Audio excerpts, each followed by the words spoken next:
السلام علیکم دوستو، امید ہے خیریت سے ہوں گے، عافیت سے ہوں گے۔ میں نے کپڑے پہنے، ٹوپی پہنی اور اپنے دونوں جوتے پہن لیے۔ ہمیں جوتا پہننا چاہیے کیونکہ جوتا پہننے سے ہمیں تھکاوٹ کم ہوتی ہے، سفر میں آسانی پیدا ہوتی ہے۔ پھر میں نے اپنے بالوں میں کنگھی کی اور داڑھی میں کنگھی کی، کیونکہ اللہ کے رسول صلی اللہ تعالیٰ علیہ وسلم کی پیاری حدیث ہے کہ جس کے بال ہوں اسے چاہیے کہ وہ کنگھا کرے، اس کو سنوارے۔ پھر کیا تھا، شام ڈھل چکی تھی، سورج غروب ہو رہا تھا، موسم سرد تھا، اس لیے میں نے جیکٹ پہنی اور گھر سے باہر نکل آیا۔ پھر میں نے گھر سے نکلتے وقت دعا پڑھ لی، کیونکہ نبی کریم نے فرمایا جب کوئی شخص گھر سے نکلے اور اللہ کا نام لے تو اس کی حفاظت کی جاتی ہے۔ اور آپ یہ باہر کے مناظر دیکھ سکتے ہیں اور یقیناً آپ سوچ رہے ہوں گے کہ میں کہاں جا رہا ہوں، میرا ارادہ کہاں کا ہے۔ تو ہاں، میں بتاتا ہوں آپ کو، جی ہاں، میں جا رہا ہوں کھجرانہ، جو ہمارے علاقے سے تقریباً 15 سے 20 کلومیٹر کی دوری پر۔ میرے جانے کی وجہ بہت خاص ہے، کیونکہ وہاں محافظ ناموس رسالت حضرت علامہ و مولانا مفتی محمد سلمان اظہری صاحب قبلہ تشریف لا رہے تھے، اور ساتھ ہی حضرت علامہ و مولانا مفتی محمد اشرف جیلانی اظہری صاحب بھیلواڑہ راجستھان سے تشریف لا رہے تھے۔ اسی طرح سادات کرام، بادشاہ میاں صاحب قبلہ اور دیگر ائمہ کرام بھی تشریف لا رہے تھے۔ ائمہ کرام کی زیارت کرنا باعث ثواب ہے، جیسا کہ حدیث میں آتا ہے کہ نیک لوگوں کی صحبت انسان کے ایمان کو تازہ کر دیتی ہے۔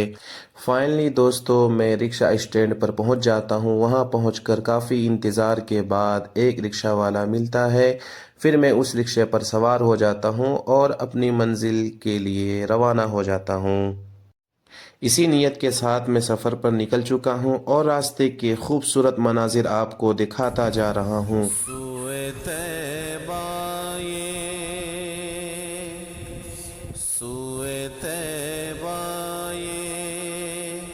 سمجھ کر۔ راستے میں حضرت عمار رضی اللہ تعالی عنہ کے نام سے منسوب عمار نگر آتا ہے، اس کے بعد چندن نگر کا علاقہ آتا ہے جو کافی مشہور اور مصروف علاقہ ہے۔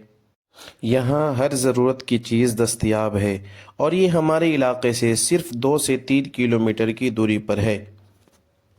آگے بڑھتے ہوئے ہمیں ایک بڑا بینر نظر آتا ہے جس پر حضرت مفتی سلمان اظہری صاحب اور مفتی اشرف جیلانی صاحب سمیت تمام معزز علماء کے نام درج ہیں۔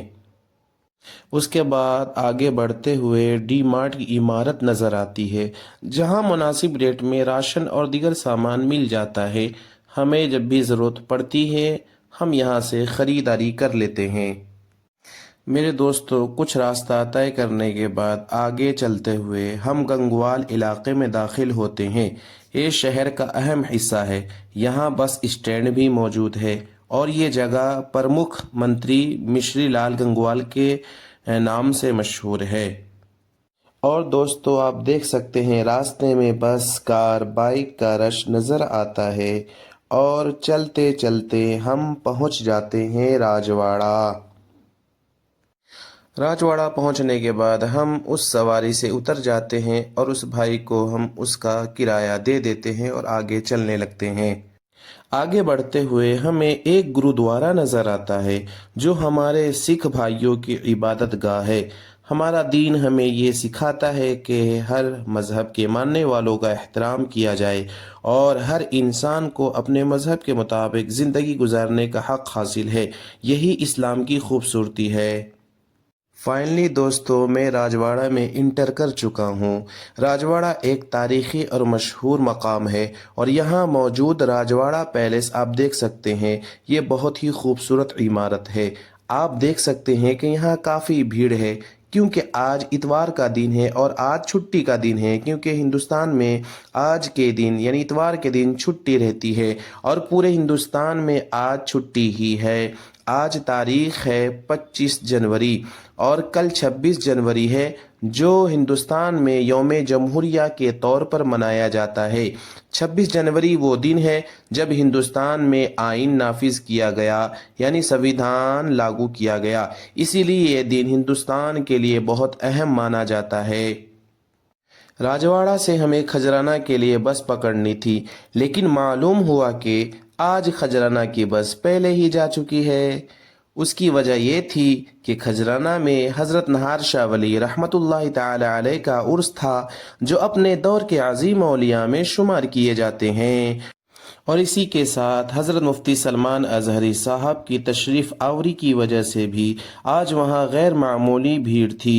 اس لیے آج کے لیے بس سروس منسوخ کر دی گئی تھی، کیونکہ ایک